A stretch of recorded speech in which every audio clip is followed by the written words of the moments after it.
Hey there, welcome to the podcast. I am here with Stacy Heimberger. She is a board certified internal medicine and lifestyle medicine physician, as well as a certified life and weight coach. So she is the founder of Sugar Free MD, and I am here, and she's here with me to talk about what we do to help women, because there's a lot of overlap in what we do. And I always think that it's important to hear just the same message in a variety of different ways. And I think, Stacy, that that's a lot of what you bring to the table, and I appreciate that. So I'm going to allow you to tell the audience a little bit about what you do, what brought you to this place, what your training is, and what your coaching practice is. I appreciate you being here, by the way. Welcome. Thank you so much for having me. I love being able to talk about all of this, and I know you do too. So this is really fun for me. Um, I am an internal medicine doctor, so I went to medical school a little bit late. I was a non-traditional student, so I had worked up in New York actually in TV for a hot second before I went to medical school. I graduated a little late, started a little late, got married a little late. I got married at 40, had my babies at 41 and 43, and found myself just at the heaviest weight I'd ever been. And I kind of struggled off and on throughout my life. Diabetes runs in my family. Obviously, we start to worry about those things. And it was so interesting because all the medical training didn't teach me anything that I needed to know. And I felt really confused and lost. Like, how can I be a doctor and be smart and know things and not be able to figure this out? And that's what led me to coaching. So I listened to a podcast from another doctor who was helping people lose weight, led me to the Life Coach School podcast. And then COVID happened. And with the tuition relief, I was like, well, let me just pay more tuition somewhere else. So I went ahead and got certified, really started to lose weight. And the first decision I made, which they kind of advertise or promote, is I just gave up sugar, obvious sugar, for 90 days. That's all I was going to do. I was like, let me try and just give up sugar and try not to snack, but no other, other restriction, none of the other ways that I had tried. I wanted to just try something that felt easier. And the weight just started to come off. And so I was like, okay, I'm definitely onto something, and more people need to know about this. And of course, all the talking nice to ourselves and all the other coaching things came into play. But I ended up losing 70 pounds. In my quest for knowledge, that's when I got certified in lifestyle medicine, which is basically food as medicine. So that helped with the nutrition part, which is what I really try and focus on now in my coaching. I also did a little anti-aging medicine because I was searching for anything out there. But I settled sort of on the lifestyle medicine part. So that's what brought me to Sugar Free MD. I just thought everyone should know everything that I've learned. Yeah, that's so similar to my experience. I didn't realize you were not traditional as far as a student. I did the same. I was a nurse before I went to medical school, and then I came back and went to medical school. And so I was a decade older than everybody. But I had the same experience. I had this pregnancy in my mid 30s and I was pre-diabetic. I mean, I was gestationally diabetic, and then Oh, so was I. I did forget that. I had gestational diabetes with both babies.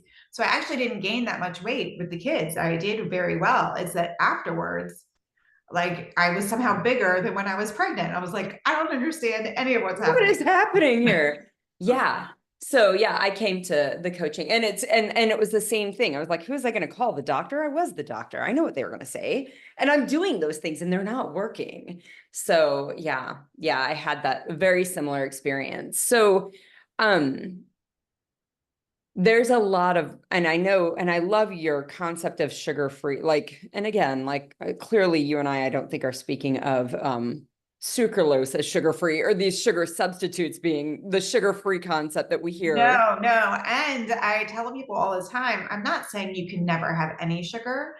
I just if we can cut out obvious sources of sugar and kind of retrain our taste buds a little bit, so much easier to stick to what we want to be eating, really like the high nutrition foods. And the sugar messes with your hunger so much. I really did it because I didn't want to be so hungry. I thought it would make Yes. it easier to lose weight. I was like, okay, they say if I give up sugar, I won't be as hungry. I don't like being hungry. And I was hungry every 2 hours before I did that. And I was like, I know that can't be right. I know, like, I just ate a huge meal. There's no way I can be hungry. It's an hour later. I was like, let me drink the Kool-Aid. Let me see what this is all about. And it really did work. I was so much less hungry. I was like, oh gosh, like, why do I not know this? You know, I should have known this, but we Yeah. don't learn this as doctors. We really, really, really don't. Yeah, no, and that is the, conversation. I actually just had it with a client this week. It was, and of course, I don't want anybody to ever approach food from a place of fear, that feels so out of control and powerless. But and she was coming at it that way. Like, I need to cut this food, this candy, this sugar out forever because I can't control myself. And I'm like, then I'm the coach that's encouraging sugar, which is really funny. But I'm like, let's talk about this, and what it came down to was really that exact thing. She's like, it's easier. And I don't want to do the uphill battle constantly. And that was exactly the same. I mean, I probably cut sugar from my life for close to 2 years, except for maybe a handful of instances, birthdays and holidays, a handful of specific instances. And it was not because my weight wasn't where I wanted. It wasn't because my insulin or my A1C wasn't where I wanted. It was because I did not want the chatter in my brain about it. Yeah. And nobody tells us that. And that's the exact truth, is like, if that's the thing that you need to do. And I love this idea of not never ever, but not so much that it's creating an outcome that we don't like, whether it be too much weight on our body, or in my clients' conditions, I mean, you've eaten so much of it, it's created a disease in your body. Mm-hmm. No, So and sometimes it's a trigger, right? So this dreamland that we would all love to get to, where we only like nutritious foods and we only eat in moderation anything else, and we only eat when we're hungry. There's multiple components to that. But that's great. But not all foods are going to allow us to do that, and every person's different there. Like, I can't eat cookies in moderation. So I have to tell myself, not for now. Like, I yeah. can always come back and revisit that after, I've gotten my taste buds a little bit better. Maybe I will be that person that can eat one cookie and stop. But until I am, it's a not for now. And I Mhm. don't like to, I never tell people that I never say never around food, because what that does is it creates like more desire for it, because then it's Yeah. forbidden, right? And then it's like that rebellious part of all of us is like, if you say I can never have it, let me show Yes, I you. I'm can. gonna eat I it always twice as tell my much. ladies, I am a grown-ass woman. I can do whatever I want, right? Like, yeah. Yeah, that's exactly, that rebellion is exactly what that never concept does. Yeah. Sometimes I Yeah. just have to say not for now. Like, I'll revisit it later, but not for now. And that feels much easier for Yeah. me. And I think it's always important to see, I remind people, I'm like, there is nowhere in the universe, nowhere on the earth at least, that Oreos exist in a natural setting. There is no natural governor in our brain to tell us enough is enough, right? Like, the sweetest things we come into in nature, like honey.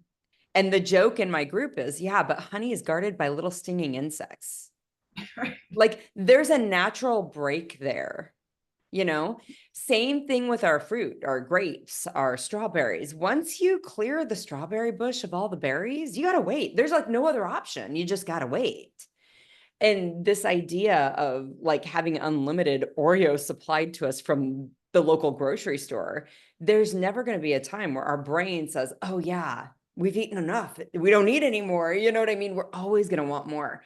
And sometimes I agree that sometimes it's just easier to be, it's not for me, not for now. Yeah. Yeah. So I love that. So one of the things that you said that you're doing this anti-aging thing. And again, ladies, I think that we're all like, I mean, an element of vanity. I don't even think it's just a ladies thing. I think it's a human thing. We want to look at ourselves and like what we see, whether we want to do it for somebody else or that's a whole different story. But sugar as an aging nutrient, like as a nutrient that ages us. Oh, yes, awful. Yeah, It's awful. I want you And to tell me all the things about that. the older we get, the worse it is, right? So it's so inflammatory. It does all kinds of wacky things with estrogen that actually are like increase our cancer risk if we eat a lot of concentrated sugar as women over 40, which is just Tell crazy me to more me. about that. What does it do to our estrogen? It messes with the conjugation. So estrogen Oh, conjugation in our body, like some is good, and then like the bad estrogen, we conjugate sort of out of our body. But if we have too much concentrated sugar, it messes with that balance, and we wow. end up keeping more of the bad estrogen. And I wish I could be more scientifically specific than that, but that's not how I remember things because it's never how I explain things to other Right. And people. it's never something we're thinking about as we're in the office doing our job. But it's interesting because I always tell women, they will come to me and they'll be like, I want to go on hormone replacement therapy. I'm menopausal. I don't think my hormones are right. And I'm like, you need to get this sugar and insulin business under control, or you're going to be chasing your tail with hormone replacement therapy. Absolutely. And I always approach it from the sex binding globulin. Mhm. I always get SP. I always get the letters mixed up. Yeah, Produced by the liver, though, and if there's insulin resistance and it's impacting the liver, you're not going to get that globulin, that protein that binds up the sex hormones, appropriate, and you're just going to be out of whack. That's the way I always approach it. I didn't even think about this estrogen conjugation component. So mhm. sugar directly impacts that. That's It does. interesting. It does. So how Absolutely. else does it make us old? Tell me more. Well, just the inflammatory aspects, of course, always like that does not help either. Usually, if we're eating a lot of sugar, so the food industry takes a lot of, the healthy fats and things out of food, right? And because it got in this whole war about what's worse, fat or sugar, and it picked fat, and even though that's not true. So the high sugar foods have a tendency to not have any of the good nutrients we need, right? They've sort of pulled it out. So protein and muscle health is what keeps us young. So the inverse, right? So not having those things, sort of not Mm, having that nutritious diet, filling our diet with sugar in all the inflammation that it provides is really what's going to make us old, right? Because muscle and bone health is the organ of longevity. That's what all the research is telling us, yes, yes. especially Yeah. for women who start to lose muscle after 40. So we have to make a concentrated effort to put that back on. Well, if I'm getting all my calories from sugar laden foods or highly processed foods, I'm not going to be able to get my 120 grams of protein in. There's just not going to be room. And Right. I need that because my muscle is really the most vital thing for me as I age. Yeah. I just heard another scientist, it was on a podcast, but he was talking about how the best thing that we can do as women, menopausal, premenopausal, over 40 women, the best thing that we can do for our skin is to build more muscle. I was like, what? That's amazing. So yeah, and of course there is so much evidence, like mounting evidence that we are in an epidemic of muscle disease, of like sarcopenia is what we call it, right? Like we are in an epidemic of low muscle volume to a point that it's creating disease in our human bodies. And Which makes so, sense, right? Because diet industry for years has been telling us just don't eat, right? Eat nothing. Eat like a lettuce sandwich and that's it, right? And so that's what we eat. yeah. That's what we do because we do have that vanity who's like, I want to lose weight. And we've been told, like, go exercise fasted, go exercise when you don't have enough energy, when you don't have the building blocks to repair any muscle damage that you do. And God forbid, eat. Like, do not eat, don't do it. Yeah. And so, Yeah. of course, we're losing all of our muscle, Yeah. right? Even like I have a lot of women on GLP-1s now, which are amazing medications. I'm a huge fan. But when you lose weight quickly, you're going to lose muscle too. So those women, I'm doing extra counseling. Like we absolutely have to get our protein in because we know we're going to lose muscle. High sugar, high cortisol, all of that, preferentially we lose muscle first. Sure. Sure. Sure. Yeah, it's so interesting. This idea, and the other, like those of us who are, children, born in the 70s, grew up in the 80s and the 90s, the Kate Moss, Oh, yeah. glorification, yeah. Mhm. We exercised, even our exercise was meant to make us thin, Mhm. not build muscle. And it's Oh, not no, just, just Gen Xers. right? Go Yes, run on that train. Like, get your cardio. It was all cardio. it It was wasn't all about cardio. strength training. Yeah, Mhm. yeah. So yeah, definitely. And I talk with my women. I mean, I feel like over the last 3 months, I've just been on a broken record about we must build more muscle. You don't have anywhere to put your glucose Right. if you don't have any muscle. Like, you got to have volume of muscle to have a place to put your glucose. And it's metabolically active tissue. So you're starting to have more tissue that isn't impacted or has an ability to not be impacted by insulin resistance. Like, you got to build this muscle. So yeah, and it makes us young. Let's go. I know, right? Why Like, aren't we doing this more? you can't tell me a negative. And I think, I just talked with Ashley Lau. You might have met her at the conference where we met actually, and she does just strength training. Um, and I was asking her sort of about the misconceptions, and it's that a lot of people see the bodybuilders from the 80s and feel like that's what's going to happen.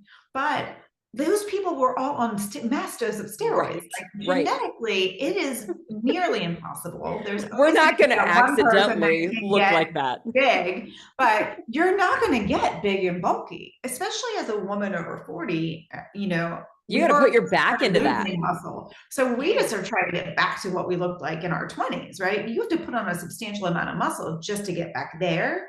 I don't know that you're ever going to get big and bulky like you're worried about. So I think that's what holds people back, and it's just not going to happen. Yeah, I agree. I think that I think maybe that whole idea is being debunked a little bit. And then of course we uncover the real thing. It's a lot of work. We're lifting, as Gabrielle Lyons and the Stacy Sims of the world are like, lift heavy shit. You know what I mean? It's like, yeah, it's work. It's uncomfortable. And we've all become very accustomed to that low grade nagging of long-term cardio. But Right. the short-term discomfort of lifting something heavy, I think is a discomfort we've yet to overcome and just lean into. So yeah. And I love what you talk about with this protein, like that getting 120 grams or 130 or whatever, the 1 gram per pound of ideal body weight or whatever it is. Um, that's the one thing that I encourage my clients to do. If you're getting the protein that you need and you're getting the fiber that you should be Mhm. getting, if you have those two goals, there's literally no room for There's anything no room else. for anything else. They're really like, it's just like there's no room. And Mhm. then all of a sudden, like, we're eating to provide nutrient to our body, and we're exercising to be strong and do the activities of daily living. We're starting to do things to be a human being, not running away from some idea that we've had in the past about, yeah. So Mhm. that's interesting. I love that. And I definitely, you know, the idea of getting those nutrients in seems to limit the fear, or like the ability to consume those things that we shouldn't be, that are making the problems, that are making us old. I Well, love that it's a idea. brain switch, right? It's all this allowance as opposed to I have to cut out all these things. So it's much more abundance. I get to pack my day full of like all this food instead of I can't have an Oreo, Yeah, right? And that subtle mind shift can be so important. it's huge. When we start to look at the things that we're doing to create the health that we want as self-care for us, Mhm. versus the way I used to self-care was with an Oreo, and I've got to take that away now. Like, I think that brain shift, it's a subtle shift. And really, like, we're not we're not learning like, physics or something. I mean, it's really straightforward, but it just is. I think that shift is really, really everything. Yeah, it's super powerful. Yeah. For sure. So I know we talked a little bit, and I think our clients experience similar obstacles between like perfectionism and food scarcity, the bereaving of the food that we have to let go of or that we are letting go of. I'm sure you've had this experience. If you cut the sugar from your life and you're like, it's not for me, not for right now. There is a bereavement that happens with that. And so I think like how are you addressing those obstacles with your clients? How big are those obstacles for your client? We do a lot of not for now because I do think that helps a lot. Because even that, like the very beginning of my journey, I wasn't committing to never having sugar again. It was 90 days. Like, can I do this for 90 days? And if that starts to freak me out and I'm getting like activated and I feel my heart rate going up and like that's not going to work. Okay, can I do a month? Can I do a week?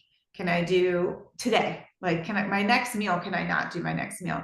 And so I really try and tap into like, or have my clients tap into like, you can feel when your body's about to say no way, like that activated energy feeling where your body is like, that's not going to work for me. So like, let's get right under that where it feels really doable. And then once we start stacking those days together, we can see it's really not that bad.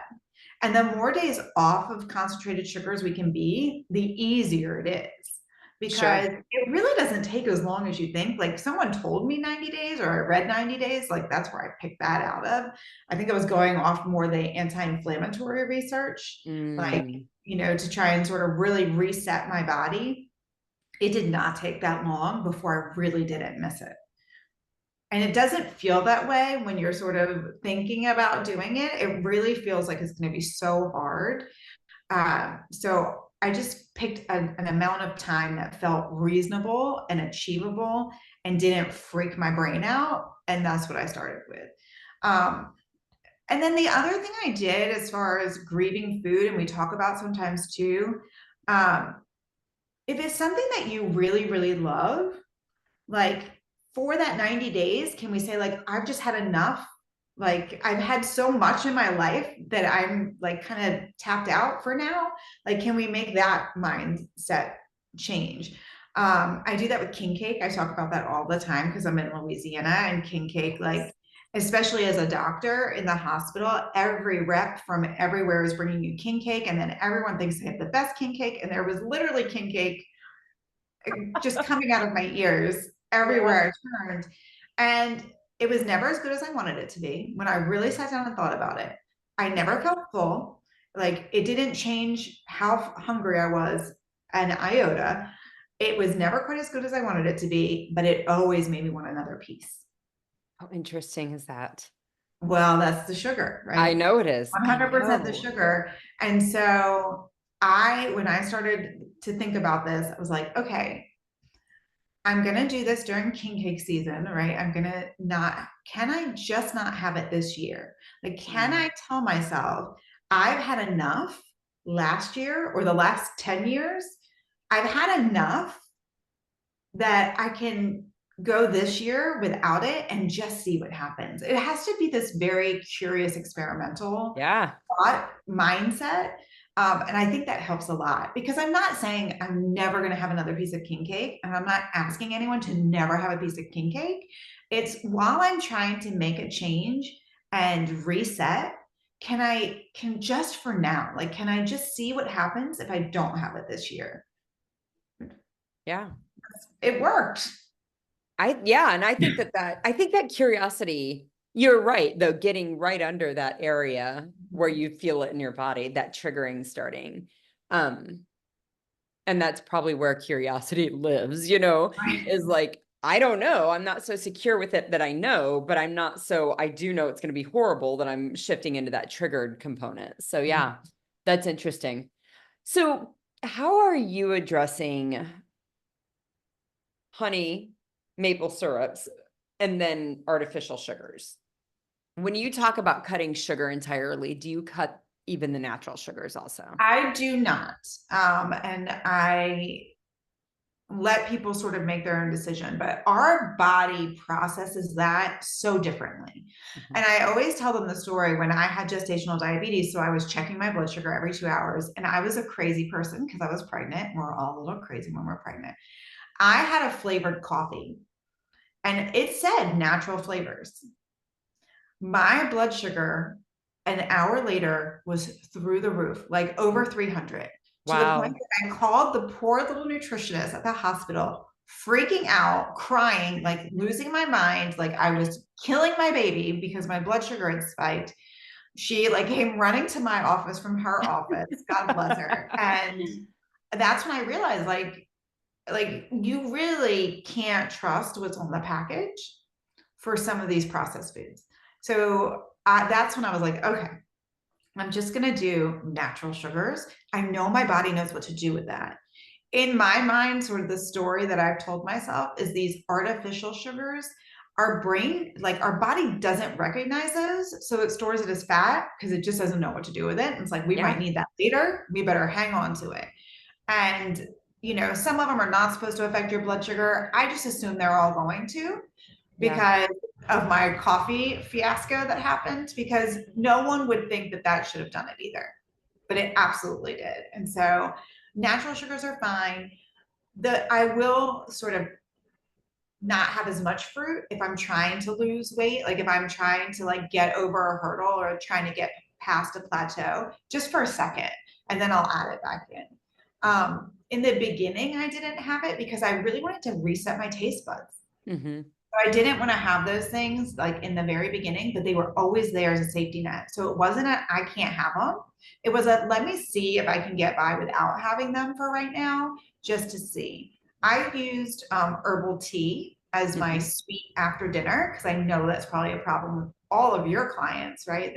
We're so conditioned to have Oh, yeah. What am I going to after have for dinner. a snack? What is my treat? What is the, Right. yeah, yeah. So conditioned for that sweet after dinner. And so I used herbal tea for that because it does have nice sweet flavor.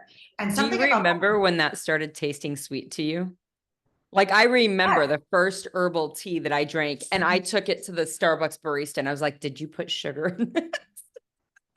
I was convinced because it was so yeah, sweet. And that was when I knew my taste buds had changed. I was like, oh, yeah. wow. And it makes like so all that fruit tastes so much better if you can sort of get over Yes. that hump too. Yeah. Uh, but I still love a nice warm herbal tea if I start to have those late night cravings, because there's something about the warmth in the stomach and the receptors that really sort of make your body think you've gotten more food too, Mhm. which is a Mhm. nice bonus. Yeah, that's interesting. I've also heard that about coffee, like Mhm. warm water, like even I'll do warm water sometimes with lemon in it in the morning. That it's sometimes it's the warmness of the water that like is the stimulating effect, the thing that you're actually looking for. So that's interesting. Yeah, but yes, the herbal teas, I think they're wonderful. But and yeah, sitting in my favorite chair in a nice darkened room with nobody talking to me, it's like heaven. So yeah. Yeah, and I do think it's interesting that change again, it was so spectacular. I watched the barista brew my tea. I knew there wasn't anything in there, but I was like, let me see that little tea bag. Let me see the box that came from. Are they starting to put sugar in tea bags? I was confused because the combination of those spices that was in that tea tasted sweet. It was crazy. It was like magic happening. So Yeah, I love that. um yeah, and then of course artificial sweeteners. So what is your take on those? Is it just the possible raising of your blood sugar, possible raising of insulin levels, the cravings? Like there's discussion about artificial sweeteners and how they impact the gut microbiome. And there's mixed evidence that I've come across with that. I believe that I believe maybe from my own personal experience, it makes sense. Lots of them are sugar alcohols. Alcohol definitely kills bacteria. We know this is Right. not rocket science, you know? So what is your take and your understanding of biology and artificial sweeteners? Um, I mean, my general take is I try and stay away from them because they're chemicals. Like the further away we can get from chemicals in our food, the better it is. I just think, and I think some people are not as sensitive to them, and like great for them. After my experience, I think I'm super sensitive to them. So if it's doing that to my blood sugar, what else is it doing in my body? Is kind of my thought on all of them. So the more I can stay away from them, the better. I would much rather just use, like if I'm baking or something like that, like if I would rather use like coconut sugar or honey or something that I know is at least derived from something natural, because I do think our body just knows how to process that better. I Mhm. really just try and stay away from chemicals, and I recommend it. I remember all that research because I used to be a Diet Coke crazy person. You're my girl, you're my people. Yes. I was a Diet Coke head too. I would swear it was making me hungrier. I Yeah, really but it could be fixed with another Diet Coke It could be fixed with another Diet Coke or something else sweet. And or a so cookie. the Yeah. general consensus, right, was that you're getting the sweetness, but your body's not getting the calories. And so Mhm. then it increases your urge for something sweet because it was expecting a calorie load, right? So if you Yes. ate that much, if you got that much sweetness from berries, there would be a calorie load to that, or got There that would be, much yes, a feeling from carbohydrate chocolate, component like to there it. would be Yeah. some kind of calorie load. And then when your body doesn't get that, it's like, whoa, whoa, whoa. I needed, like, I was expecting it. I've made plans. I need it. So now I'm going to increase your urge for something sweet because I want those calories, or just food, right? Because I was expecting calories. I didn't get them. And now I need them twice as much. Um, Again, I don't know if that's exactly what happens on a like microcellular level, but it makes perfect sense that that's what's happening. And that's why we're more hungry after having some of these fake sugars. Yeah. Yeah. Absolutely. And that's my understanding too, is your body, there's this, cephalopancreatic, response of insulin or whatever. And again, I've heard mixed evidence. Is that even really happening? Is it significant enough? And I'm like, well, if somebody's insulin resistance, and the studies show that 9 out of 10 Americans are, if they're insulin resistant, that's, what maybe is a minimal effect in a non-insulin resistant human being is a pretty substantial effect for the insulin resistant human. And if you're eating the standard American diet, you should probably bank on being insulin resistant at this point. So I agree. I mean, that's kind of the way that I've always dealt with them as well. And they are chemicals. And of course, all of these chemicals create this inflammation, that then we have to clean up or address or, live the outcome of. It'll So be yeah. interesting too, because I know you listen to Gabrielle and Stacey Sims. Like the the news to me was that a lot of these studies really aren't on our demographic, right? They're not on Oh, women, I know. and they're not on Blows me women in our away. age group. And so who knows what it's doing to men? They're a different creature, right? And what I took away from that when they were talking about that was this fasted workout, how that's really not good for women. Yeah. But even though it is beneficial to men, but the Yeah. research is not the same. So I sometimes wonder if some of that, the sweetener research and all of that, it's that because they're doing it on men and it really doesn't apply to us. But we'll figure that out. Yeah. That'll And I come think, around eventually. In the meantime, no chemicals. and then I think in general, your response that the human body, it's just the biology.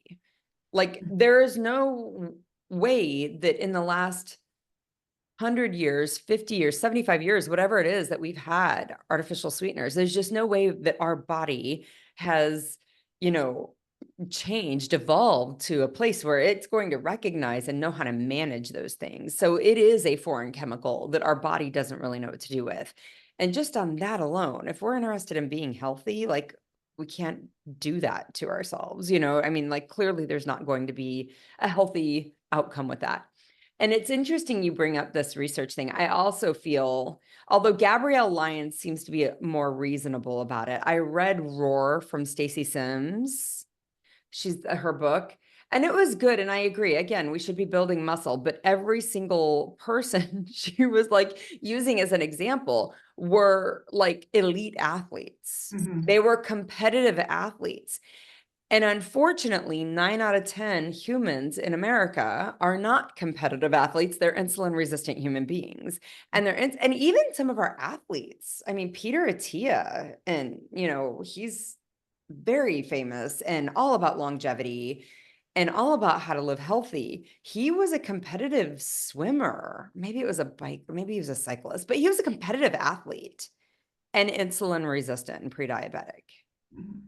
And it's, so I guess my point though is the recommendations that we're giving for diet, the needs for nutrient and what we need as a human being for the diet who's competitive elite athlete is very different from the majority of the people out there. But nobody points that difference out. And instead, every woman's reading Stacy Sims' book saying, oh, I got to eat 300 grams of carbs a day. And I'm like, stop. Only if you're running 26 miles a day. Like if you're not doing that, like you can't, like that's not the same. No, we need to get our protein in, and we need to do something that is strength training 3 yes, times a week. And that could be because, this is what I was asking Ashley about. That could be, I do some body weight squats. Like we don't need, like if we want to build up to heavier, but if we're not doing that now, like just do body weight. it doesn't mean you can't start. You don't have to go to the gym. You don't have to do anything special. Look, I bought a weighted vest and I go so I walk my dog every day anyway. I don't put it on every day, but 3 times a week I try and wear my weighted vest, and I might try and do like 10 squats when I get home. And that's okay for right now. And I can build up. So I don't want people to listen and think like, oh my gosh, I've got to eat like 150 grams of protein and I've got to go like to the gym. An hour and a half at the gym every day. Yeah. Like, no, like just eat more protein. Start there, try and like start your day with 30, like see if you can start the day with 30, you will feel better throughout the day if you can do there. And then just do some body weight, something, do a couple push-ups, do a couple of squats, just to start reactivating your muscles. Yes. And you'll be sore if you're not doing that. If you do 10 push-ups, you're going to know it tomorrow. 100%. Yeah. So I totally agree. The other part that's really interesting, I heard a trainer on a podcast the other day, and he said, I mean, he's an elite trainer. He trains elite athletes. He said most people will get everything, including his elite people, will get everything they need from 3 times a week, 2 or 3 times a week weight training. And I'm just like, oh yeah, it doesn't need to be complicated. Yeah. I love that. All right. I want you to share with everybody your VFO. I know your Sure. meal planning, I guess meal plan that you have available for everybody. Yeah, it's a dinner guide. I find that a lot of women are just overwhelmed. And so it's just really, there's some time scarcity, especially around dinner.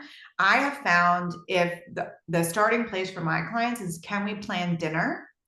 Just plan dinner, right? So that's the first step of planning our meals for the week, because we're usually so beat up by the end of the day. It's like the last thing we want to do. And so it's such a nice piece of self-care if we already have planned like what's for dinner, so we don't have to think about it. And so this is exactly how I started. My husband and I found sugar-free dinners that we liked, that were easy, that we could sort of parcel out pieces to the kids, right? And so I put those all together in a sugar-free dinner guide. So it's real food. There's nothing artificial in there. So it's not sugar-free like chemical. It's just healthy, no sugar, real food dinners that are pretty easy to make. And I did all different kinds of cooking styles. So we can put some in the crock pot, we can put some, it just depends on how much time you have. And I just use those to plan our dinners for the week. I love it. I want everyone to have it. Where can they find it? I know I'll put it in the show notes, but if you can tell everybody where they can find it. Sure. So it's www.sugarfreemd.com. That's all one word, /dinner. Love it. And I love this. So I have a 14-day food plan, 14 days to better blood sugars, because really it's amazing that people will see in just 2 weeks, and shorter than that, they'll see their blood sugars get better. I think many of the ladies that listen, they've done that, and they're like so sick of the foods that I put on there. So I'm sure many ladies are going to rush to get that because they want some different options. So I think that's great. I think that's wonderful. It's just a great place to start. It really is, because you know how the day goes. Like, absolutely, we're all trying to do 1,000 things. we're totally stressed out by the end of the day. And when we're stressed out, our brain wants sugar. And so if we have pre-planned something that's sugar-free, it's just such a lovely treat to, especially if it's something you put in the crock pot, to know like dinner's done. It's so lovely. Yeah, a gift. I love it. Stacy, I appreciate you joining me today and being here and sharing your expertise and the insights that you have. It's just so valuable.